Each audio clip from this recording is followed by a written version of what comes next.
Hi, this is Tony again, looking for some more help with another project to make our website even better. What we're doing this time is we're focusing in on the Dallas Journal, and that was an annual publication that was published between 1995 and 2012.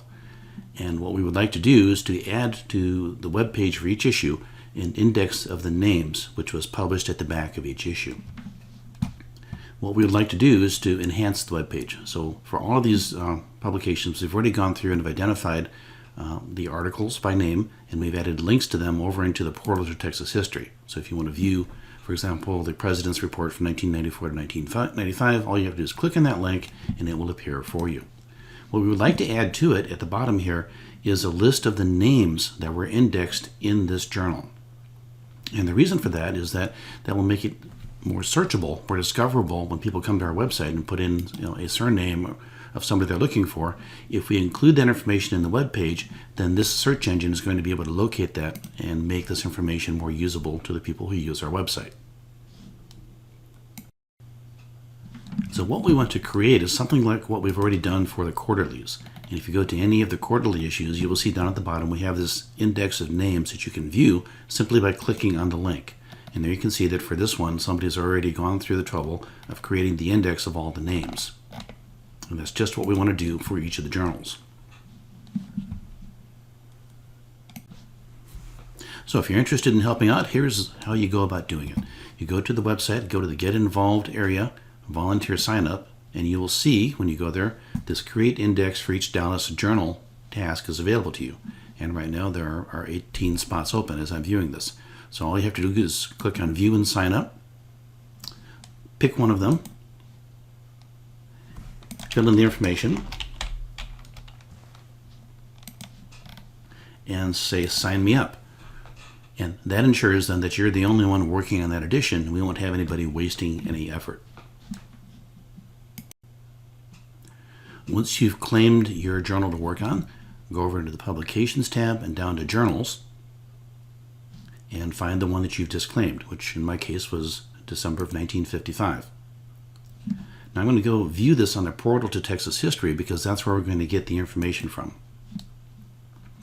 And I'm going to go to the first page, and I note that there are like 142 pages in this edition. These are big things, they're annual things. So I'm going to navigate, I'm going to cheat. I'm going to go down, let's say to page 135. You can also just keep stepping using this right-hand arrow or to the right or to the left, but you want to get to the back of the document where the index actually begins. So we're going to step a few back here.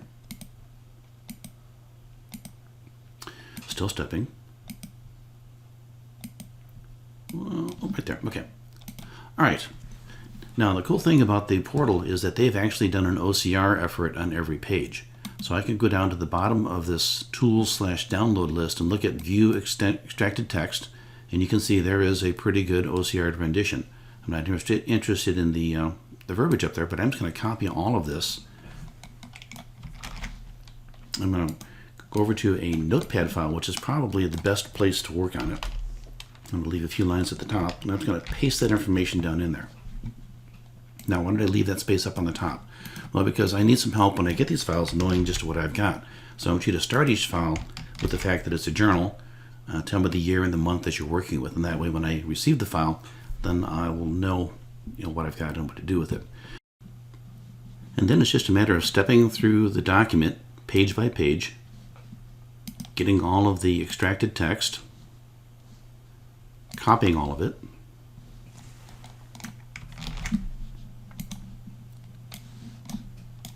and then pasting it into this text file. Now notice in this case, we have some columns that didn't get separated.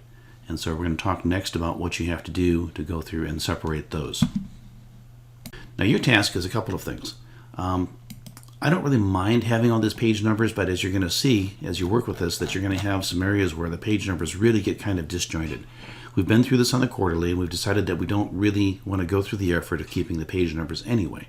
So any way that you are aware of that you can get rid of this information is just fine. So if you've done this kind of thing before, there's all kinds of tricks. If you haven't, you might want to maybe talk to some of us, talk to Susan Rainwater has done a bunch of these, I've done a bunch of these, and I can explain some of the shortcuts that we've developed. The idea is that we want to end up with a file that looks a lot like this. So we're just really interested in the list of names, no page numbers, and that is all. You may run into a few sections that look like this. And here we are. And the OCR just didn't really know what to, I couldn't split these into two columns for us, and so as a result, we've got a two-column event here. And unfortunately, there is no easy way around that. So we're going to have to do, for these things, it's a pretty painful process, but it's a necessary process too. What you have to do in this case is clear out some space down here at the bottom of the two-column name. Do a cut to get that off of there, and then paste it down here. And then work your way back up here and cut this. It's a Control-X if you're wondering for a shortcut, and then paste it down there. And fortunately, you're not going to run into this a lot, but it does occur. As I've said, that's the only way that I've discovered that you can easily separate these multi-columns like that. But however you want to do it, we want to get rid of the page numbers. We want to end up with just a single columns of names, when all the dust is settled, and that's just what I'm looking for to receive from you.